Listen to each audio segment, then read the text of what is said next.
Hey guys, welcome back to another video here on Ruru's Rings. Today we're going to be making a 14 karat gold stacker ring set. All of the rings that we're creating today are fairly dainty and minimal in design, so we don't have to use a lot of different sizes or shapes of wire today.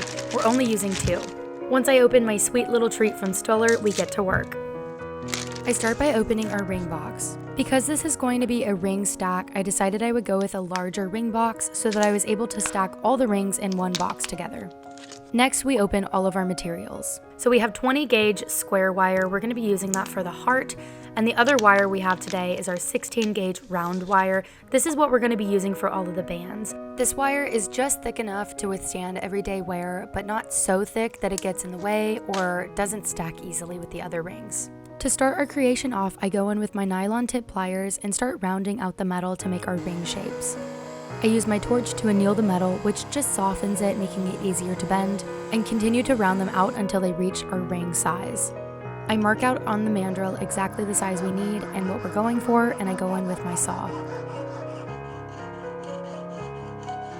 Once we have all of the rings sawed out, I start by shaping our first ring, the chevron V-shaped ring.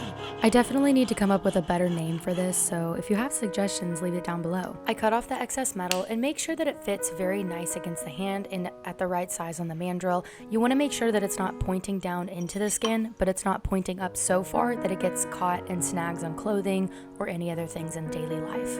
And then I move on to creating the heart for our hammered heart ring.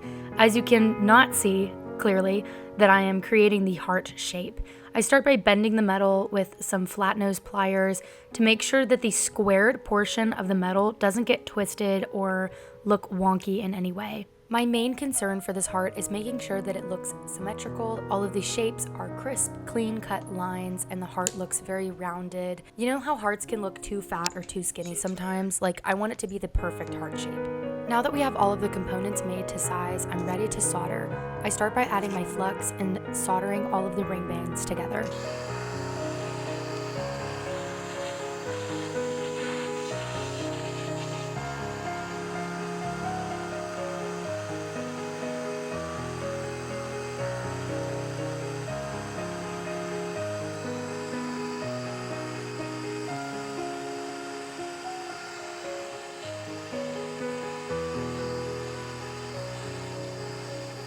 Once all of the rings are soldered together, I move them over to cool and I start soldering the heart together.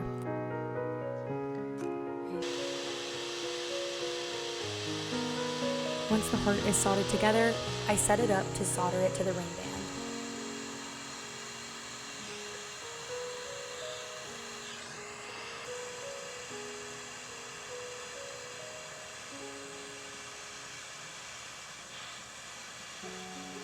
After all of that soldering we did, our rings are covered in fire scale and they look very disgusto barfo, so we throw it in the pickle pot to burn all of that off. Once it's all burned off, I can start by filing. I start by using my lowest grit and work my way up through all of the grits to get a very shiny, beautiful finish of gold. Next step is to add our details. I go in with my hammer and hammer the chevron ring flat. I then use my ball hammer and add all of the little ripple details to the heart ring. This is what's going to add the shimmery, glittery effect that you get with the hammered heart ring.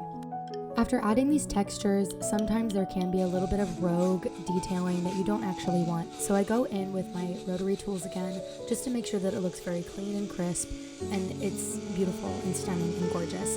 And then we move on to polishing.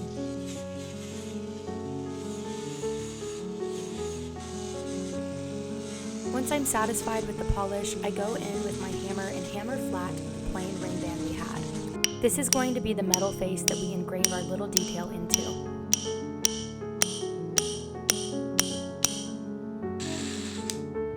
The fun part about the engraved detail that we're adding is that it's unique every time. It's meant to be a floral, flowy design, very whimsical, very majestic, and other adjectives. So very carefully, I go in with my anglat graver, I think that's how you pronounce it, and I start adding these little swirly, whimsical little patterns onto this flat face.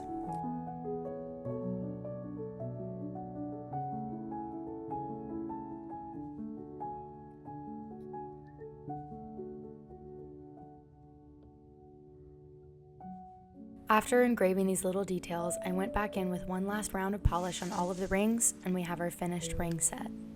I found it a little difficult for my camera to really pick up the details of these rings. I do apologize, but I hope you are able to see the little engraved details and the glittery effect that the hammered heart gives, and the shiny sleek finish that the chevron ring gives. As always, thank you so much for watching this video. Please like, comment, and subscribe if you do feel so inclined, and leave any prayer requests in the comments down below and I'll be praying for you. If you're interested in handmade jewelry or custom made creations, reach out to me through my email or my website. Both are linked in bio. So yeah, I'll see you when I see you. God bless you guys. Love you. Bye. Mwah.